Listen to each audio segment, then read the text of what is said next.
Baghdad کے ایک گوشے میں جہاں امیروں کی شاندار حویلیاں ختم ہوتی تھیں اور غریبوں کی ٹوٹی پھوٹی جھونپڑیاں شروع ہو جاتی تھیں، وہاں ایک عورت رہتی تھی، فاطمہ، جھریوں بھرا چہرہ اور آنکھوں میں وہ درد جو صرف اللہ ہی جان سکتا تھا۔ کبھی فاطمہ کی بھی زندگی مکمل تھی، گھر تھا، شوہر تھا، 2 معصوم بچے تھے، لیکن تقدیر نے ایسا پلٹا کھایا کہ ایک ہی سال میں اس کی دنیا خراب ہو گئی۔ پہلے شوہر بیمار ہو کر دنیا سے رخصت ہو گئے، پھر قرض کے بیچ گھر بھی ہاتھ سے نکل گیا اور دونوں بچے اپنے چچا کے گھر چلے گئے، کیونکہ فاطمہ کے بس میں اب ان کی پرورش نہیں تھی۔ اب وہ اکیلی تھی، بالکل اکیلی۔ فاطمہ کی صبح فجر کی نماز سے ہوتی، پھر وہ مستر کے باہر بیٹھ جاتی۔ گزرنے والے لوگ کبھی روٹی دے دیتے، کبھی چند سکے، اسی پر اس کی گزر بسر تھی۔ غموں کے باوجود اس نے اللہ سے اپنا رشتہ کبھی کمزور نہ ہونے دیا۔ ہر تکلیف میں، ہر پریشانی میں وہ صرف اللہ ہی سے فریاد کرتی، یا اللہ، تو ہی میرا سہارا ہے، تو ہی بہتر جانتا ہے میری حالت۔ اسی بغداد میں ایک مالدار تاجر رہتا تھا، عثمان بن عبداللہ۔ دنیا کی ہر دولت اس کے پاس تھی۔ اس کا کاروبار مصر سے سمرقند تک، یمن سے اندلس تک پھیلا ہوا تھا۔ لیکن عثمان کے دل میں عجیب خلش تھی۔ میں نے اتنی دولت کما لی، مگر اللہ کو راضی کیسے کروں؟ اپنی دولت میں برکت کیسے لاؤں؟ ایک دن اسے خیال آیا کہ وہ ایک شاندار حویلی بنائے اور اس کا ایک حصہ مسافر خانہ ہو، جہاں غریبوں اور مسافروں کو مفت رہائش ملے۔ مہینوں تک محنت چلتی رہی، آخرکار حویلی تیار ہو گئی، سفید سنگ مرمر کی خوبصورت نقش و نگار سے آراستہ۔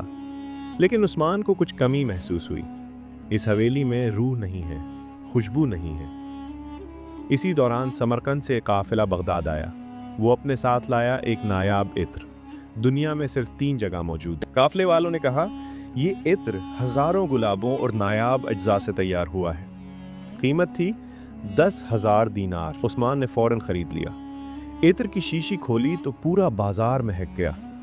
یہ تو جنت کی خوشبو لگتی ہے، لوگ حیرت سے کہتے رہ گئے۔ اسی دن فاطمہ مسجد کے باہر بیٹھی تھی، ہوا کے ایک جھونکے نے وہ خوشبو اس تک پہنچا دی۔ وہ لمحہ بھر کو ٹھٹک گئی، اس کی آنکھوں میں آنسو آ گئے۔ یا اللہ، کیا ہی پیاری خوشبو ہے۔ اس نے اپنے پھٹے پرانے کپڑوں کو دیکھا، دل میں ایک چھوٹی سی خواہش ابھری، بڑی نہیں، محلات جیسی نہیں، صرف ایک لمحے کی خواہش۔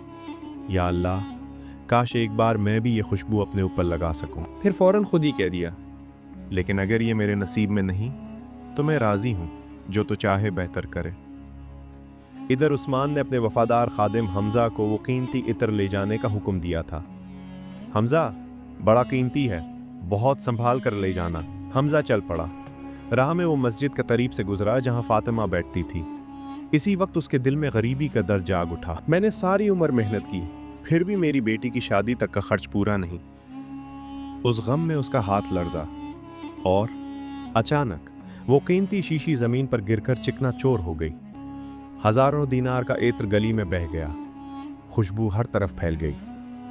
حمزہ زمین پر بیٹھ کر رونے لگا، یا اللہ، میں برباد ہو گیا۔ جب عثمان کو خبر ملی وہ فوراً پہنچا۔ حمزہ اس کے آگے گرنے لگا، مالک، مجھے معاف کر دے، میں بڑا گناہ گار ہوں۔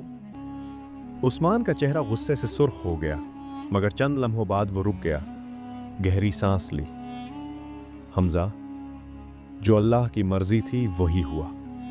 لیکن مالک، 10,000 دینار۔ حمزہ رو پڑا۔ عثمان نے کہا، اگر اللہ چاہتے تو عطر منزل تک پہنچ جاتا، لیکن اس نے چاہا کہ یہاں گرے، اس میں کوئی حکمت ہے۔ پھر وہ بولا، جاؤ، تم اب بھی میرے وفادار خادم ہو۔ لوگ یہ دیکھ کر حیران رہ گئے، اتنا بڑا نقصان اور اتنی برداشت۔ فاطمہ کی دعا پوری ہو گئی۔ بعد میں جب سب چلے گئے، فاطمہ اسی گلی سے گزری۔ زمین پر بہا ہوا عطر، اس کی خوشبو اور اس کا کانپتا ہوا دل۔ اس نے کپڑے کا پلو اٹھایا، آہستہ سے اسے اس خوشبو میں لگا دیا۔